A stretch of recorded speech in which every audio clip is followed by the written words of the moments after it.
अरबी समुद्राच्या लाटांवर स्वार झालेला एक अजिंक्य इतिहास, जिथे पाहायला मिळतो जगातील पहिल्या अदृश्य भिंतीचा चमत्कार, जो समुद्राच्या पोटात लपून शत्रूची जहाजे फोडून काढायचा, ज्याला शत्रू घेरिया म्हणत. पण शिवछत्रपतींच्या नजरेने ज्याला विजयाचा दुर्ग बनवला आणि कान्होजी आंग्रे यांच्यासारख्या दर्यासारंगाच्या शौर्याने ज्याच्या तटबंदीला अधिक बळकटी मिळाली. आजही याच्या बुरुजांवर वारे वाहताना जेव्हा शिवरायांच्या आरमाराची गर्जना ऐकू येते, म्हणजेच विजयदुर्ग किल्ला, स्वराज्याचा अभेद्य कवच. विजयदुर्ग किल्ल्यावर जाण्यासाठी सर्वात सोयीचा मार्ग म्हणजेच रस्ता मार्ग. मुंबई गोवा महामार्गावरील कणकवली येथून खासगी वाहनाने किंवा एसटी बसेसने साधारण 2 ते 3 तासात तुम्ही किल्ल्यावर पोहोचू शकता. कोकणाच्या निसर्गरम्य वातावरणातून जाताना हा प्रवास अत्यंत सुखद वाटतो. तर मित्रांनो, आपण आता विजयदुर्ग किल्ल्याच्या पायथ्याशी येऊन पोहोचलेलो आहोत आणि इथेच तुम्ही पाहू शकता, इथे किल्ला आहे. आपण हा जो किल्ला आहे तो बाहेरून म्हणजे समुद्री मार्गाने सुद्धा एक्सप्लोर करणार आहोत. सो किल्ल्याचा जो रस्ता आहे आतमध्ये जाण्याचा तो इथून आहे. तर आता आपण आतमध्ये जाऊ आणि या किल्ल्यात प्रवेश करूया. ही कसली तिकीट आहे? पर्यटन. ओके, 10 रुपये. तर मित्रांनो, या ठिकाणी आल्याच्या नंतर मग तुम्हाला जी तिकीट आहे ती घ्यावी लागते. ही 10 रुपये आहे. हा जो किल्ला आहे ह्याला तिहेरी तटबंदी आहे. म्हणजे आता आपण जिथून एंटर करतो आहे तर ती आपली जी पहिलीच लागणारी तटबंदी आहे, तुम्ही इथे पाहू शकता. तर एंटर करताना आपल्याला एक बुरुज पाहायला मिळतो, तो एक तुम्ही पाहू शकता. पडकोट खुष्क असं नाव आहे आणि इथून आपण किल्ल्याच्या आतमध्ये शिरतो.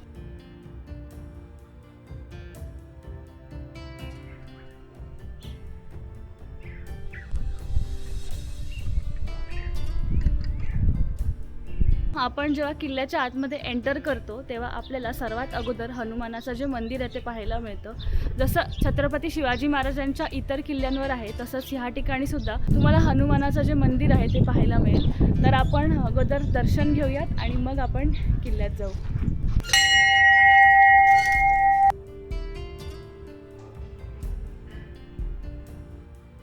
विजयदुर्ग किल्ल्याचा इतिहास आज आपण एका वेगळ्या नजरेने अनुभवणार आहोत. हा किल्ला आपण आतून तर पाहणार आहोतच, पण त्यासोबतच बोट सफारीच्या माध्यमातून समुद्राच्या लाटांवर स्वार होऊन या जलदुर्गाचे अभेद्य रूप जवळून अनुभवणार आहोत. सो या ठिकाणी इथे एंटर केल्याच्या नंतर मग आपल्याला किल्ल्याचा जो दरवाजा आहे तो पाहायला मिळतो. इथेच आहे जीबीचा दरवाजा, तुम्ही माझ्या मागेच पाहू शकता. इथून आपण किल्ल्याच्या आतमध्ये प्रवेश करणार आहोत. गाईड घ्या, माहिती कळेल बघा. 17 एकर 19 गुंठाचा किल्ला आहे. 26 पॉईंट आहेत, 2 भुयारी मार्ग आहेत, दरबार आहे, खलबतखाना आहे, राणीमाल आहे, हेलियम पॉईंट आहे. मित्रांनो, तुम्ही या ठिकाणी येत असाल, तुम्ही किल्ला एंटर करतानाच इथे जे गाईड आहे त्यांना भेटू शकता आणि ह्यांच्याकडनं तुम्ही किल्ल्याची माहिती घेऊ शकता आणि त्याचे 500 रुपीज चार्जेस आहेत. नमस्कार. छत्रपती शिवाजी महाराजांच्या पदस्पर्शाने पावणाऱ्या विजयदुर्ग किल्ल्यावर आणि इंग्रजांना घेरिया आणणाऱ्या घेरियावर टुरिस्ट गाईड अवधूत पटेल आपलं स्वागत करतोय. आपण तो किल्ला पाहणार आहोत तो इसवी सन 1195 ते 1205 या काळात शिलार संस्थानाचे राजा भोज यांनी बांधले. राजा भोज हे मध्य प्रदेश एमपीचे एकूण महाराष्ट्रात 11 किल्ले बांधले, त्यापैकी हा एक होता. कोल्हापूरचा जो पन्हाळा किल्ला आहे त्यांची राजधानी होती. त्या 1218 मध्ये देवगिरीच्या अद्वारे ताब्यात गेला. 1354 मध्ये विजयनगरचे राजे यादव कृष्णदेवराय कर्नाटक त्यांच्या ताब्यात गेला आणि 1431 मध्ये बहामनी सुलतान अल्लाउद्दीन अहमद शाह या जिंकून घेऊन 1490 ते 1526 या कालावधीत बहामनी राज्याचे 5 तुकडे झाले. बहामनी राज्याचे 5 तुकडे म्हणजे आदिलशाही, निजामशाही, कुतुबशाही, बरीदशाही आणि इमादशाही असे 5 तुकडे झाले. त्यात कोकण प्रांत हा विजापूरच्या आदिलशाहकडे गेला आणि नंतर जवळजवळ 125 वर्ष केल्यावर विजापूरचं म्हणजे आदिलशाहचं राज्य होतं आणि साधारणपणे 1656 साली महाराजांनी जिंकून घेऊन ते विस्तारीकरण केलं.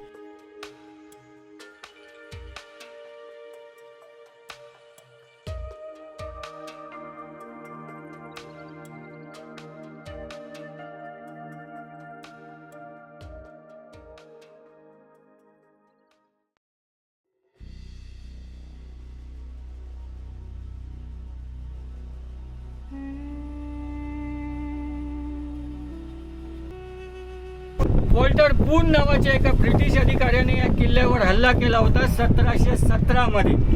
सतत 2 दिवस तो फायर करत होता आणि या 2 दिवसात जे काही तोफगोळे याच्या तटावर आढळले त्याचे ते पॅचेस आहेत. पण 2 दिवस तोफांचा भडीमार सहन करूनही याचा एकही चिरा, एकही दगड कोसळला नाही, म्हणून त्याने याचा उल्लेख हा एशियन जिब्राल्टर असा केला. इथे तुम्ही पाहू शकता, तुम्हाला किल्ल्याचा कंप्लीट जो मॅप आहे तो पाहायला मिळतोय. बघू शकता की इथे अजून आपल्याला किल्ल्यावर काय काय पाहायला मिळते. याला आपण फांजी म्हणतो. यात तोफगाडा असतो. तो तोफगाडा व्हायब्रेशन मागे येतो, रिकॉल येतो. तो मागे येऊ नये म्हणून त्याला उतार दिलेला आहे, स्लोप दिलेला आहे.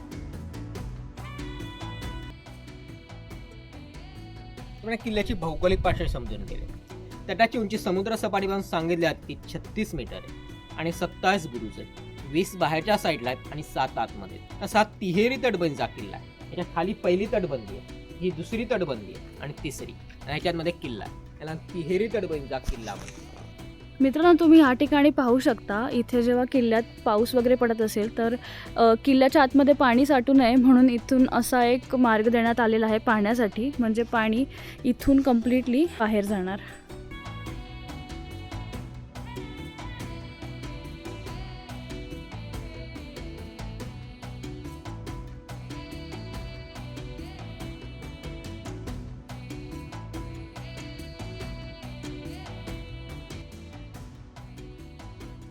ह्या जागेवरनंच आहे किल्ल्याचा मुख्य प्रवेशद्वार. आणि इथून जर आपण पाहिलं तर हा जो प्रवेशद्वार आहे, तो प्रवेशद्वारात एंटर करायच्या अगोदर तुम्हाला असा एक कर्व पाहायला मिळेल.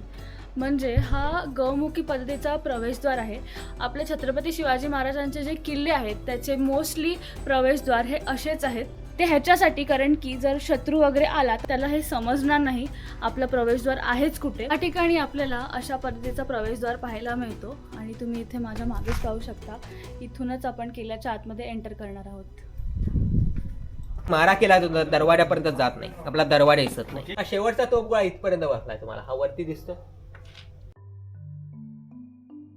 हा इकडे मोठा मुख्य दरवाजा होता, याला मेन गेट म्हणतो किंवा मुख्य प्रवेश. पलीकडच्या भिंतीतून एवढं मोठं लांब लाकूड येतं, ते इकडे अडकतं. त्याला आपण आडणं म्हणतो, अडसर म्हणतोय किंवा आगळ म्हणतोय. म्हणून ते टाकलं जाणार, ते पलीकडे जाऊन लॉक होते.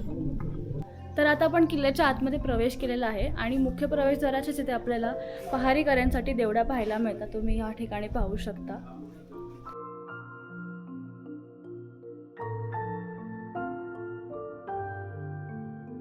तसंच तोफेचे 2 प्रकार असतात, एक ओतीव तोफ आहे आणि एक बांगडी तोफ. जेव्हा दोन्ही ओतीव तोफ आहे. बांगडी तोफ आतमध्ये, तिकडे आपण तोफेची सविस्तर माहिती घ्या.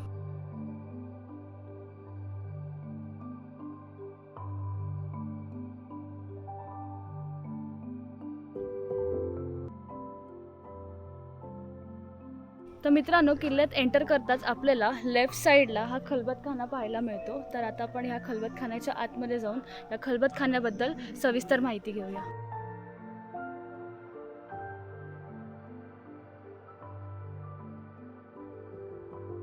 हा खलबतखाना आहे. खलबतखाना म्हणजे गुप्त चर्चा करण्याची जागा आहे. आपण सिक्रेट कॉन्फरन्स म्हणतो तिकडे होणार त्यावेळेची, आणि त्याच्या स्ट्रॅटेजी इकडे डिस्कस केले जायचे. आपल्या सदर म्हणजे दरबाराचा भाग प्रत्येक किल्ल्यावर बघायला मिळतो, पण खलबतखाने जास्त करून कुठल्या किल्ल्यावर बघायला मिळत नाही. खलबतखाने फक्त राजधानीच्या म्हणजे कॅपिटलच्या फोटोवर असतात. महाराजांनी 1664 साली आरमारा स्थापना या किल्ल्यावर केली, त्यामुळे आरमाराच्या राजधानीचा किल्ला आहे. नेव्हीच्या कॅपिटलचा फोर्ट आहे, त्याकडे आपल्याला खलबतखाना बघायला मिळतो. या दगडांना डोळ्याला असणारी बारीक बारीक छिद्र आहेत, म्हणजे एकदम पोरस दगड आहे, त्यामुळे आतमध्ये आवाज घुमतोय. बाहेर लाकडी दरवाजा असणार आहे. बाहेर 2 पहारेकरी उभे केले जायचे आणि आतमध्ये चर्चा चालू असणार आहे. चर्चा चालू असताना जवळपास कोणाला फिरकू द्यायचे नाही.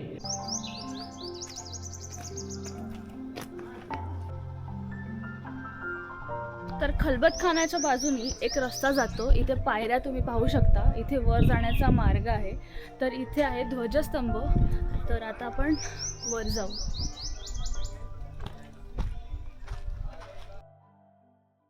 तिकडे आपला दारुगोळ्याचा कोठार आहे, त्यामुळे घोड्याने दारुगोळा घेऊन इकडून ते प्रत्येक बुरुजावर टाकत जायचे. असे 20 बुरुज आहेत तुम्हाला बाहेरच्या साईडला, आणि हा घोड्यांचा रस्ता आहे तुम्हाला त्यावेळेचा.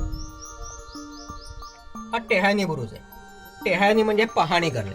खाडीवरचा आक्रमण पाहण्यासाठी सर्वात उंचावर बांधलेला बुरुज आहे. आपण वॉच टॉवर म्हणतो. वॉच टॉवर नेहमी उंचावर असतात. या खिडक्या सुद्धा मुद्दाम उंच ठेवल्या. 4 किल्लेदार आहेत. कान्होजी आंग्रे, संभाजी आंग्रे, तुळाजी आंग्रे हे 3 आंग्रे घराण्याचे. म्हणजे आंग्रे घराण्याच्या 3 पिढ्या झाल्या आणि शेवटचे आनंदराव धुळोते जे आपल्या गावात वाडा आहे. त्यापैकी संभाजी आंग्रे शिवभक्त होते. ते पूर्वी काही काळात कुणकेश्वर पर्यंत चालत जायचे म्हणजे 40 लांबपर्यंत चालत जाणार आहे. पण पुढे त्यांना शक्य नसल्याने त्याने इकडे शिवलिंगाची स्थापना केली.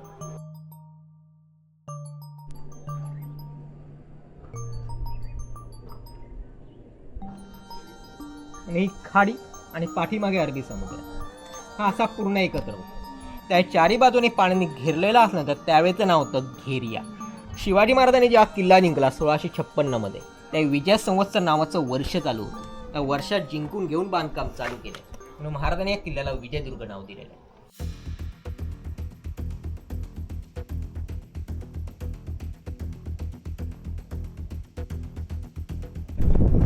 किल्ला जिंकून घेतल्यानंतर या किल्ल्याच्या बाबतीत शिवरायांनी काही कामं केली. त्यातलं पहिलं काम काय केलं असेल तर ते या किल्ल्याचं क्षेत्रफळ वाढवलं. 5 एकरावरून 17.5 एकरामध्ये केलं. आणि हे करत असताना त्यांनी या किल्ल्याला तिहेरी तटबंदी बांधली, ज्याला चिलखती तटबंदी असं म्हटलं जातं. हा एकमेव जलदुर्ग असा आहे की ज्याला चिलखती तटबंदी आहे, अन्य कुठल्याही जलदुर्गाला नाही. सो हे जे दिसते हे काय आहे? ही तोफेची बुच्च आहेत. पण हे तोफा आपण पावसाळ्यात वापरत नाही. तर त्या खराब होऊ नये म्हणून आपण तोफेच्या पुढे बसवणार आहोत. हे दारुगोळ्याचा कोठार आहे. शत्रूचा मुख्याला हा दारुगोळ्याच्या कोठारावर असतो. तर लाकडी छप्पर असतं तर जळून गेलं असतं म्हणून दगडी छप्पर ठेवलाय मुद्दा. आणि डबल भिंत आहे. आतून आणि बाहेरून अशी डबल भिंत आहे. एवढ्या जाडजाड तटबंदी आहेत म्हणून किल्ले असते राहिलेत. नाही तर शत्रूच्या का भटक्यात ते पडून गेले असते.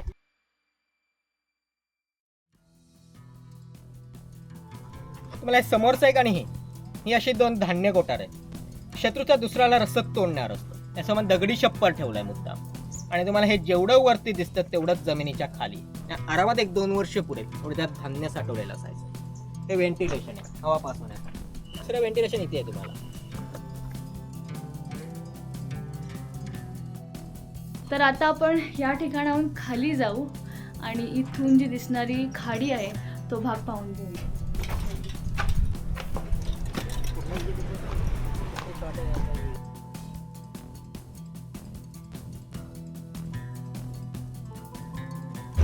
शिवरायांनी जिंकून घेतल्यानंतर हिंदवी स्वराज्याचा जरी पटका स्वहस्ते फडकवलेला हा एकमेव जलदुर्ग आहे. सिंधुदुर्ग त्यांनी बांधला आणि पहिला भगवा पहिला जरी पटका हा त्या ठिकाणी फडकला होता, तो जो खांब दिसतो म्हणून ती निशाण टेकडी.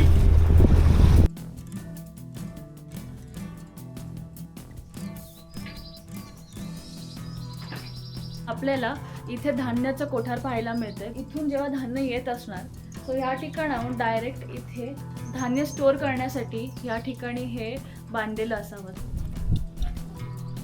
सो तटबंदीच्या खालीच एक मार्ग जातो, भुयारी मार्ग. तो आपण ह्या ठिकाणाहून इथून आत जाऊ.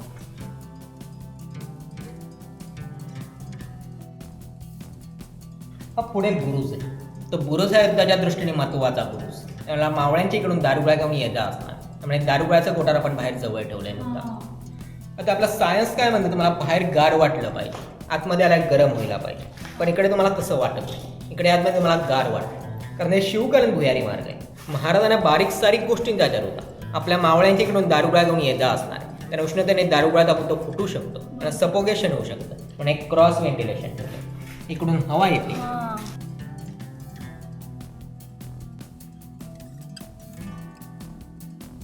आणि दिवसा दारुगोळा घेऊन येता असणार. त्या मशाने दारुगोळा पेट घेतो आणि दिवसा मशान लावू शकत नाही. फक्त रात्री वरती मशान लावणार, त्या होलमध्ये मशान लावणार. त्या पूर्वेकडे सूर्य होतो म्हणून ती बाजू छोटी आहे आणि पश्चिमेकडे मावतो म्हणून ही मोठी. म्हणजे दिवसभर लाईट सेम राहतो. खूप लढा, तोफा, 12 बुरुज. त्याच्या पुढच्या बुरुजात खाली कोपऱ्यात एक भुयारी मार्ग आहे,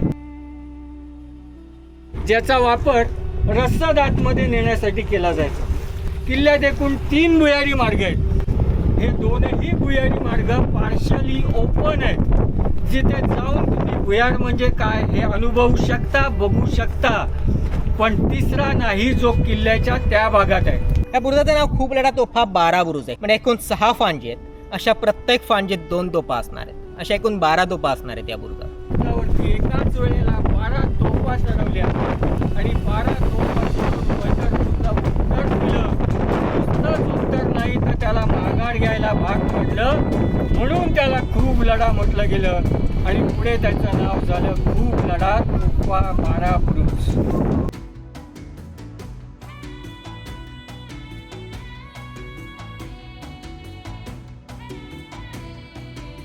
सतर म्हणजे दरबार, आतमधला भागात दरबाराचा. या भागाला आपण फड म्हणतो, म्हणजे तमाशातला किंवा कुस्तीतला म्हणतो, पण तसा नाही. त्याचं कार्यालयीन कामकाज इकडे चालायचंय. म्हणजे फडाची राखण करणारे फडणवीस, पिठाचं कामकाज करणारे चिटणीस, दप्तराचं कामकाज करणारे दप्तरदार, अशी कारकून म्हणजे इकडे बघ. ही पालखी किंवा मेना ठेवण्याची जागा आहे. त्यात आणि पालखी किंवा मेनाचे मान असते आणि पालखी किंवा मेना इकडे ठेवला जायचा आणि मग त्यांना पायगड्या घालून दरबारात. हा दरबार आहे. हा दुमधले होता. वरती लाकडी छप्पर होतं, ते पडलंय आणि त्या सुद्धा इकोसिस्टीम होती. मग ते राजांच्या विरोधात जरा आपापसात 2 सर्जामध्ये काही कुजबूज सुरू झाली तर ती राजांपर्यंत ऐकू आली. आता मागचा उद्देश होता. आणि तिकडे जरी हळू जात बोललात तुम्हाला तिथपर्यंत ऐकून जाणार. तुम्ही रायगडवर जर बघितलं तर तिकडे आहे. मेघडंबरीमध्ये बोललेलं नगारखान्यापर्यंत ऐकू जातं, तसं इकडे पण असणार. हे होल दिसतात एवढा पहिला मजला आहे. ह्याच्यावरती दुसरा मजला असणार. परत वरती लाकडी छप्पर असणार आहे. खापरी नळे असणार आहेत. म्हणजे वरचा हा राणीवशासाठी आणि खालचा राजांसाठी. मेल फिमेल लॉकिंग सांगितलं. यातला फिमेल दगड आहे. याच्या असा रॉड असलेला दगड येतो. म्हणजे ह्याच्या पुढचा रॉड आहे तो ह्याच्यात अडकणार आहे आणि गुळतून आणि पॅक करणार आहोत. म्हणजे फक्त बाहेरच्या तटबंदीत वापरतोय. म्हणजे बाहेरची तटबंदी तुम्हाला जेवढी मजबूत तेवढे किल्ले मजबूत आहेत. त्या बाहेरच्या तटबंदी काय काय ठिकाणी असे दगड बसवले. ही घोड्यांची पाग आहे, म्हणजे घोडे बांधण्याची जागा आहे. आपण तबेला म्हणतोय तो. ही दरबाराजवळ एवढ्यासाठी ठेवली कारण बाहेरचे सरदार आले, त्यांची सभा संपली आणि आपले घोडे घेऊन बाहेरच्या बाहेर गेलं पाहिजे. त्यांना आतमधला किल्ला कळता कामा नये आणि दरबारच्या जवळ ठेवली. त्याच्यामुळे अजून एक कारण असं असतं जे आपण ठेवणीतले घोडेसुद्धा ठेवणार आहोत, म्हणजे रिझर्व हॉर्सेस. आणि राजे गडाचं पण गड हरतो असं वाटलं तर राजे ते ठेवणीतले घोडे घेऊन मागच्या चोर दरवाजाने गडावर सुद्धा जाऊ शकतात आणि दरबारच्या जवळ ठेवलेली असते. सो ह्या ठिकाणी आपल्याला राणींचा महाल पाहायला मिळते. तुम्ही बघू शकता 3 फ्लोअर्सचा आहे. हा वरचा भाग माडीचा आहे. माडी म्हणजे राणी महाल म्हणतो किंवा राणी वसा म्हणतो. तो विजापूरकालीन असल्याचा पुरावा देतात आदिलशाच्या काळात बांधल्याचा. कारण बांधकामामध्ये लाकूड वापरण्याची पद्धत, कन्सील पद्धत आदिलशाच्या काळात होती. आपल्याला तशी नाही आहे. तो 3 मजली आहे. खालचा तळ मजला आहे आणि वरचे 2 मजले, असं तो 3 मजली. तिकडे आपल्या राण्यांची अंघोळ वगैरे झाली की पाठीमागे हौद आहे. त्या हौदाला पायऱ्या आहेत. त्या पायऱ्या उतरून खाली जाणार आहेत. कळशीनी पाणी काढून वरती आणणार आहेत आणि मग तुळशीला घालणार आहेत. म्हणजे तुळशी रुंदाळ भाग किती उंच आहे त्यानुसार आपल्या स्त्रियांची उंची असणार आहे. हा इथून पुढे 5 एकर मधला किल्ला सुरू झाला. मूळचा राजा भोजनी बांधलेला 12व्या शतकातला. म्हणजे 12व्या शतकात किल्ला बांधण्याचं कारण म्हणजे फक्त व्यापारी दृष्टिकोन समोर होता. युद्ध वगैरे काही नव्हते. त्या छोटा किल्ला होता. या टेहाळणीसाठी छोट्या पायऱ्या आहेत. छोटी तटबंदी आहे. जंगी फांद्या असं आढळत नाही आहेत तुम्हाला. आणि समोर खाली मोठं दिसेल ते धान्य कोठार होतं. बाकी सगळा रिकामा किल्ला होता. सो मित्रांनो, ह्या ठिकाणी तुम्हाला झाडी वाढलेली पाहायला मिळेल. पण इथून आतमध्ये खाली जायचा मार्ग आहे. हा बेसिकली भुयारी मार्ग आहे. जे धुळपांचा वाडा आहे इथे पुढे, तर त्या ठिकाणी हा जो मार्ग आहे तो ओपन होतो. समोर जी सुरूची झाडं आहेत ना, या सुरूच्या झाडांच्या पाठीमागे सुभेदार आनंदराव धुळप, म्हणजेच आंग्र्यांच्या नंतर ज्यांनी मराठा आरमाराची धुरा समर्थपणे आपल्या खांद्यावर पेलली ते सुभेदार सिबत आरमार सरखेल आनंदराव धुळप यांचा वाडा आहे. हे भुयार संपूर्ण पाण्याखालून त्यांच्या देवगडात उघडतं. या भुयारी मार्गाचा वापर आणीबाणीच्या प्रसंगी गडावरील स्त्रिया, मुलं बाळं, म्हाताऱ्या व्यक्ती यांना सुखरूप बाळ काढण्यासाठी या भुयारी मार्गाचा वापर व्हायचा. आता आपण किल्ल्यावर असलेलं भवानी मातेचं मंदिर पाहतो. हे भवानी मातेचं मंदिर आहे. शिवाजी महाराज किल्ले जर ओळखायचे असेल तर मारुती मंदिर, भवानी मातेचं मंदिर आणि शिवलिंग अशा 3 बघायला मिळतात. शक्तिस्थानं, स्फूर्तिस्थानं किंवा बलस्थानं असतात. मूर्ती ही महिषासूर मर्दिनीची. बाजूला 2 राक्षस आहेत. एक पाषाणी मूर्ती आणि चतुर्भुज मूर्ती आहे. मंदिराचा गाभारा 40 चौरस मीटर आहे. एकूण 3 सभा मंडप आहेत. हा पहिला आहे, हा दुसरा आहे आणि पाठीमागे तिसरा आहे. एवढं मोठं देऊळ त्याचा पडलाय पूर्णपणे. हा किल्ला असा ऐतिहासिकदृष्ट्या महत्त्वाचा, असा वैज्ञानिकदृष्ट्या महत्त्वाचा आहे. या जागेचा विज्ञानाशी संबंध येतो. या जागेवरून हेलियम गॅसचा शोध लागला. ग्रीक भाषेत हेलिओस म्हणजे आपला सूर्य आहे आणि ते सूर्याभोवती प्रथम सापडल्यामुळे नंतर हेलियम असं नाव देण्यात आलं. या शोध इकडून लागल्यामुळे याला आपण हेलियमचं पाळणाघर म्हणजे उगमस्रोत असं म्हटलं जातं. आणि त्याला आपण साहेबाचे ओटे म्हणतो. म्हणजे इंग्रज आपण साहेब म्हणायचो आणि प्लॅटफॉर्म म्हणजे ओटे म्हणून साहेबाचे ओटे असं नाव दिलं. हा जो किल्ल्याचा भाग आहे तो काय एक्झॅक्टली? ही तोफ आहे तुम्हाला. ते बाहेर आपण जी बघितली ती ओतीव तोफ होती. ही बांगडी तोफ. ह्याच्यापेक्षा मोठी आपण जंजिरा बघतो, कलाल बांगडी म्हणून. त्या बांगड्या घडवून बनवली म्हणजे रिंग जॉईंट करून बनवली. त्याच्यात छोटे कुलफी गोळे असतात. त्याच्यातनं आपण परत दारू ठासून भरणार आहोत. परत शिष्याने किंवा क्षणाने पॅक केलं जाणार आहे. पाठीमागून तो पहिला वाद दारू पेढत येऊन मध्ये गॅप असणार, तो गॅस फोडणार आहे. ते प्रचंड ज्वाळ निर्माण होणार, प्रेशर निर्माण होणार आहे. आणि प्रेशर निर्माण तुम्हाला तो गोळा पुढे स्पीडने जाणार आहे. त्याच्यामध्ये राऊंड असणार, तो फिरत जातो. स्पायरल मुवमेंट मिळते, ॲक्युरसी मिळते, त्याला ॲक्युरेट होतो आणि जास्त डॅमेज सुद्धा होतो. आता हेच टेक्निक आपण सध्या रायफलमध्ये वापरतो. त्याच डोंगराच्या पाठीमागे रत्नागिरी, गणपतीपुळे, जयगड, मुंबई. इकडे देवगड, मालवण, गोवा आणि बाजूला वेंगुर्ला. म्हणजे पोर्तुगीज आले तर ते गोव्याकडून येतात, डच आले तर वेंगुर्लाकडून येतात आणि इंग्रज आले तर ते मुंबईकडून येणार आहे. त्याच डोंगरावरती अशीच एक तटबंदी, पण ती तटबंदी बांधलेली नाही. डोंगराचा कडा तासून बनवलेली तटबंदी आहे. त्याला बसवा किल्ला काम तर डच, पोर्तुगीज, ब्रिटिश, वलंदेज, फ्रान्सिसी हे सगळे दर्यावरती. या प्रत्येकाचा संबंध आरमाराशी. यापैकी कोणाचंही आरमार यायचं झालं तर दोनच ठिकाणावर, एक तर समोरून मुंबईच्या दिशेने या साईडची गोव्याकडून. कुठूनही आले तरी प्रथम दर्शनी किल्ला नजरेस पडत नाही. पहिली ती तटबंदी नजरेस पडते आणि त्यालाच किल्ला समजून पहिला हल्ला हा तिथे व्हायचा. आणि तिथे हल्ला झाला की मग किल्ला जागा व्हायचा आणि किल्ला जागा झाला की 12 महिने नांगरावर असणारी गलबतं पहिली उत्तरासाठी वाट पडायची. पण या मधल्या कालावधीमध्ये शत्रूचा अर्धाधिक दारूगोळा हा तिथे संपलेला असायचा. म्हणून तो बसवा किल्ला. तसं या साईडला एक बुरुज आहे. त्या बुरुजापासून एक 150 मीटर अंतर सोडून 500 मीटर लांब आणि 5 मीटर खोल अशी एक पाण्याखाली भिंत बांधलेली. याच्यामागे कारण एवढंच आहे, इंग्रज पोर्तुगीज यांच्या बोट्या खालून व्ही शेप होत्या, आपल्या खालून फ्लॅट पसरट होत्या. आपल्या ज्या सरळ येणार आहेत आणि इंग्रज पोर्तुगीज त्याला धडकून फुटायचे. याचा शोध अलीकडेच लागला, पण 1989ला लागला. म्हणजे मेलटाईम हिस्ट्री बोर्डात गुपचूप म्हणून साहेब आहेत, त्यांना पोर्तुगीजांची पत्र आढळली. म्हणजे पोर्तुगीजांनी इंग्रजांना मदत केली आणि त्यात असं लिहिलं आहे की म्हणजे तुला अशी काही भूताटकी किंवा अद्भुत आश्चर्य आहे ज्यामुळे आमची 2-3 जहाजं बुडाली. त्या खाडीचा पूर्णपणे स्कुबारांनी सर्वेक्षण केलंय आणि त्यांनी भिंत आढळली. भिंत म्हणजेच त्या दगड रचले, गोळी चुन्याचं बांधकाम नाही आहे तिकडे. म्हणजे खाडीच्या एंट्रन्सला मुद्दाम टाकली तर आपल्या समुद्रानं आक्रमण अशक्य आहे. त्यांना किल्ला जिंकायचं खाडीतच जावं लागणार. त्या खाडीत प्रवेश करतात त्यांची 1-2 दादरी फुटली पाहिजे म्हणजे खाडीच्या एंट्रन्सला मुद्दाम टाकली. पाण्याखालच्या तटबंदीमुळेच हा किल्ला शेवटपर्यंत अजिंक्य राहिला.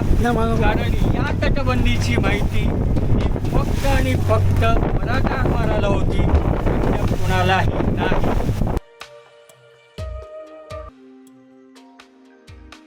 धान्य कोठार आहे आणि कोल्हापूरचा पन्हाळा किल्ला जर बघितला तर अशीच मोठी आहेत धान्य कोठार. आणि ह्याच्यावरची जी इमारत तुम्ही जर बघाल तर ती ब्रिटिशांचं गेस्ट हाऊस आणि वरचा आत्ताचा असल्यामुळे पडलं आहे आणि तुम्हाला खालचं कार जुनं असल्यामुळे सांगलं.